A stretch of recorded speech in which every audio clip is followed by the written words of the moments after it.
Bag-ulang kita nagsaulog sa atong pista. Unsa may nabilin nato karon. Mao na ang nindot nga pangutana. Siguro daghan ang mingon, wa jud pader, why nabilin hasta bukog na hurot. Wa jud pader, sinaw gyud ang lamisa. Ang nabilin, basura ra. Wa jud pader, wa gyoy na daw human sa pista, ang nabilin, hipuson ra. Kanunay na natong mga kasinatian, mga igsoon, dili lang pista sa parokya, bisag pista sa atong mga katilingban o sa atong organisasyon, mao gyud na dayon ang atong atong mamatikdan. Pero kung atong tan-awon mga igsoon, diya sa dagway gayon sa kasaulugan sa atong kapistahan o sa kasaulugan sa atong panagtapok, wala ba yun nabilin? Kana ang atong lantawon, walay nabilin tungod gipang Sharon man ang uban. Walay nabilin tungod kay gipanghatag man gayud sa way pagkaon. Way nabilin tungod kay diha sa atong mga paghago ato mampod siyang gisawhan. Usa ka anindot kayo nga pamalandungan nga di ay kanang mingon nga walay mabilin di gyud na tinuod, di ba? Kay imong bag na puno man mo nang way nabilin. Pero kung unta mga igsoon atong lantawon, ang grasya sa Ginoo diha sa atong kinabuhi nagpungasi gyud. Daghan gyud, amen. Gahapon mingon kita nga hastang kadaghan sa pagkaon. Sa ato pa lang St. Joseph's Table, perting daghana. Pero tinuod, way nabilin kay nagbalik-balik man ang tanan. No? Oh. So kana ang atong lantawon nga ang grasya sa Dios una sa tanan anaa og nagpungasi diay. Negativism always there when we see the gap between the need and the supply. Kung sa may ingon ni Felipe, pila may atong gastuhon na pagpakaon na ni tawhana. Kung sa may ingon ni Andres, kung sa may nadiri 5 ka buokpan o pipila ka isda sa usa ka bata nga lalaki, pero mag-unsa man kini sa kadaghan. But yet, we know that God always supplies out of generosity. Out of our generosity, God bless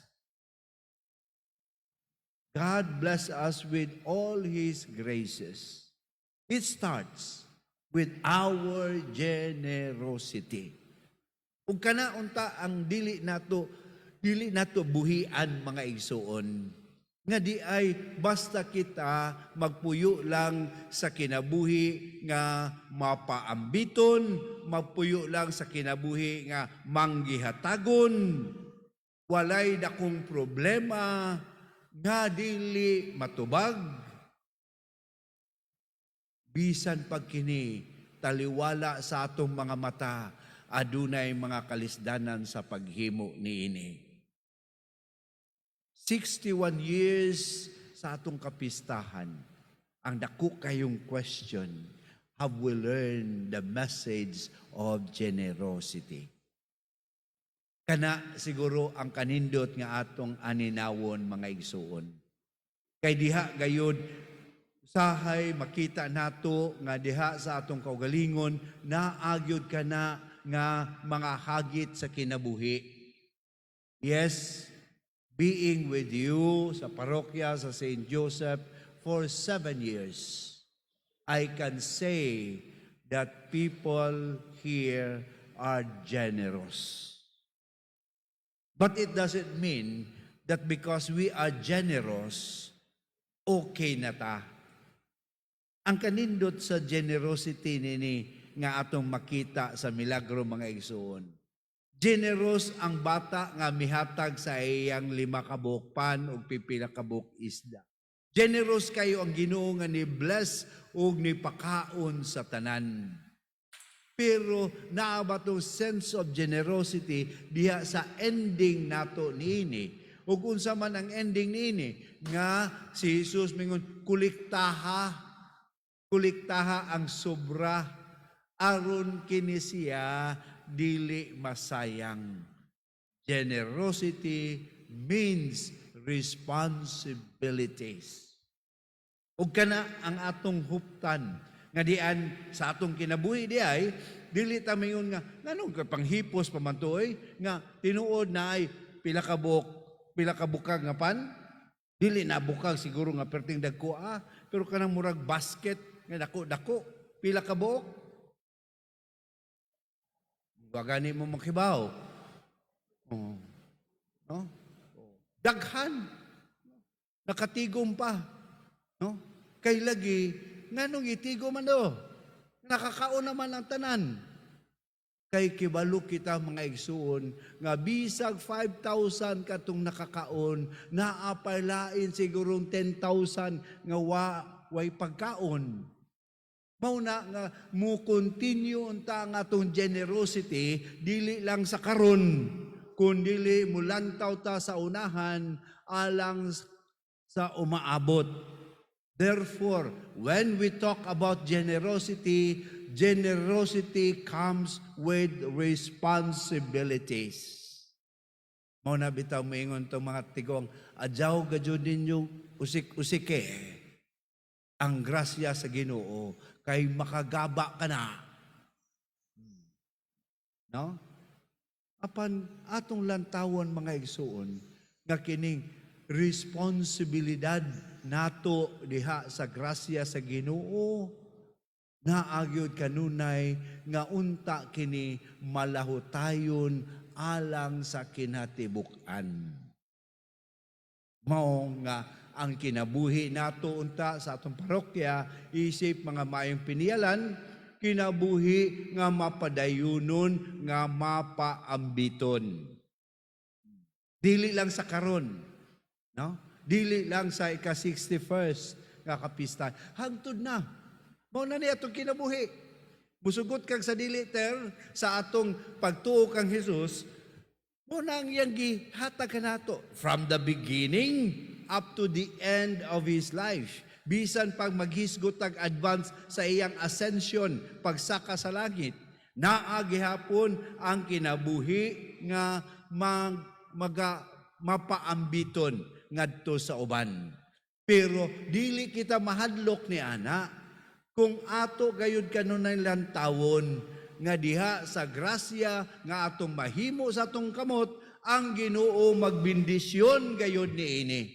Ang Ginoo gayud maoy mo palapnag ug mo padaghan niini. Nga diha sa pagdaghan niini ang ako na pud nga pagkamanggihatagon maoy mo kulikta niini nga unta mas mahatag pangadto sa uban. Muna mga igsuon, palihog lang, mga parokyano sa St. Joseph Parish.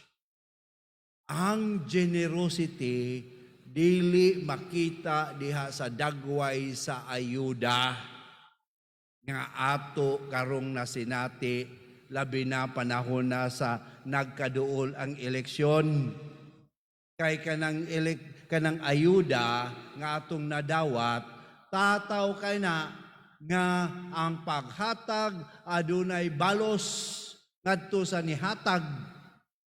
Si Jesus gani mismo mga igsoon nagpakaon sa 5,000 ug ang 5,000 ka mga tao gusto na siyang himong hari. Bisakyan ba ni Kristo? Wow, niuli siya ni ato siya sa bungtod. Ngano man, it is not in power and position that continues generosity. It is in our humility and our hope and trust in the Lord. Jesus is not a populist leader, but Jesus is always a king of the universe who continues to give His graces not only to them, but even to us. Mao na ang usa kanindot kaayo diha. Mabitaw nga karong Biyernes, karong adlaw, nagkayelo na pud ang daghan nato dinhi. Dili ang ngipon, no? Kundi ang sinina. Nganuman, because that divine mercy that we have, that devotion is not alienated to the expression of the generosity of the Lord. His mercy is always there. Nya unsa man na asa man sa pagkamanggiluluyon sa Ginoo, ana ang iyang pagkamanggihatagon. Pero ang deboto ni sa divine mercy naaba na gyapon nga sa akong pagdeboto sa pagkamanggiluluyon sa Ginoo, ako makanunayon nga manggihatagon ngadto sa uban. Mao na nga dako pagyudi ay kayo ang atong lampason mga igsoon sa isgutanan nga generosity sa atong kinabuhi. Di lang tamingon nga okay nako. Nganuman naka Hot Meals on Wheels naman may kausa sa usa ka bulan. Okay nako. Okay nako kay matag tuig diha sa amtong parokya, namatay pabahay ni San Jose. Okay na. Kibalo kita. Nga, dili lang ang SPMC, nga mga tao ang gipanggutom. Kibalo kita. Nga, diri pa lang sa atong parokya, hastang daghana ang atong mga kaigsunan nga, naglisod gani pagpuyo. Kana mga kaigsunan ang hagit kanato. Multitudes. Mao na mingon si Kristo, gather the surplus so that we can continue the sense of generosity to others. Hinaot kining atong pagsimba karon, mao ni atong mabati kang Kristo. How generous God is to us. As a parish, as your priest, I can say, yes. No? Mingon ko, generous ang mga parokyano sa St. Joseph Parish. But still, the challenge is there. Where will be my generosity goes after this? Kana atong iampo sa Ginoo. Nga unta, pinaagi niini, pinaagi niya ng mga bulawanon kaayo nga mga kasinatian nato, mas mukat-on kita kang Kristo. Nga mo padayon unta ang iyang multiplication of bread, multiplication of time, multiplication of talents, not for ourselves, but for others. Dili lang pan, dili lang material. Bisag ang time, bisag ang atong talents. Mumultiply unta. Dili para sa atong kaugalingon ug ingon ta ka, kahaw jud ning tawhana o, kuyaw jud ning tawhana o. Ngano man, sus. Kuyaw gyud na siya kay na multiply gyud ang iyang faith kay tanang organisasyon iyang giapilan. Di na mao. Na-multiply gyud ang iyang faith. Ngano man, bisan og kini siya nagtrabaho, bisan og kini siya nanay kalisdanan sa sus, pag-ingon nimo nga, siya padayon ta, no? O tabangin mi ano mo tabang yod. Kana mga kaigsunan ang atong lantawon. We need in our generosity to go beyond our needs and see the needs of others more than as we see our own need. Kana ang Eucharistia nga gihatag ni Kristo kanato. Manghinaot ta nga mapadayunon kitang mukat-o niini